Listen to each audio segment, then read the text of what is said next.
নমস্কাৰ, এই মুহূৰ্তত দিবলৈ লৈছোঁ এটা গুৰুত্বপূৰ্ণ খবৰ। ৰাজ্যত অহা 2 বছৰত টেট অনুষ্ঠিত নকৰাৰ প্ৰসংগ, শিক্ষামন্ত্ৰীৰ বক্তব্যত টিউটৰৰ তীব্ৰ প্ৰতিক্ৰিয়া।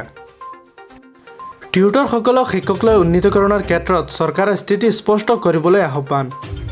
অসমৰ ৰাজহুৱা শিক্ষাখণ্ডৰ উন্নয়নৰ বাবে চৰকাৰে বিভিন্ন সময়ত বহুবোৰ পদক্ষেপ গ্ৰহণ কৰি শিক্ষক, শিক্ষানুষ্ঠান আৰু শিক্ষাৰ্থীসকলৰ বাবে অৱদান আগবঢ়াই অহাৰ মাজতে 2021 চনৰ প্ৰাদেশিকীকৰণ আইনৰ যোগেদি ৰাজহুৱা শিক্ষাখণ্ডৰ অন্তৰ্গত প্ৰাথমিক পৰ্যায়ৰ পৰা স্নাতক মহাবিদ্যালয় প্ৰায় 15,000 শিক্ষকক টিউটৰ হিচাপে পদ প্ৰাদেশিকীকৰণ কৰিছে।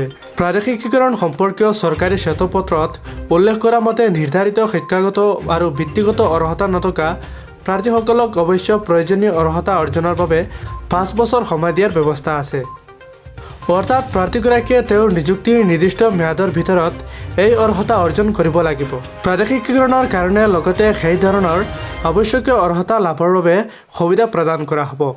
লগতে প্ৰাদেশিকীকৰণ আইনত টিউটৰসকলে প্ৰয়োজনীয় অৰ্হতা ম্যাদৰ ভিতৰত অৰ্জনৰ বাধ্যবাধকতাহে উল্লেখ থকাৰ সময়ত আৰু ম্যাদ ইতিমধ্যে 2 বছৰ উকলি যোৱাৰ পাছতো এই সম্পৰ্কত কোনো পদক্ষেপ নোলোৱাত টিউটৰসকল চিন্তিত হৈ থকাৰ সময়তে অতি সম্প্ৰতি শিক্ষামন্ত্ৰীয়ে অহা 2 বছৰত ৰাজ্য চৰকাৰে টেট অনুষ্ঠিত নকৰে বুলি কৰা বক্তব্যই প্ৰাদেশিত টিউটৰসকলক হতাশ কৰি তুলিছে। কিয়নো শিক্ষামন্ত্ৰীৰ এই বক্তব্য কাৰ্যকৰী হ'লে উল্লেখিত ম্যাদে 4 বছৰ অতিক্ৰম কৰিব।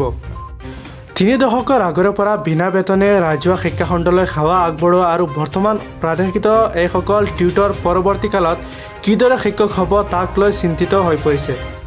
শ্বেতপত্ৰ আৰু প্ৰাদেশিকীকৰণ আইন অনুসৰি প্ৰাদেশিকৃত টিউটৰসকলক শিক্ষকলৈ উন্নীতকৰণৰ ক্ষেত্ৰত চৰকাৰে স্থিতি স্পষ্ট কৰি পদক্ষেপ গ্ৰহণ কৰিবলৈ আহ্বান জনাইছে।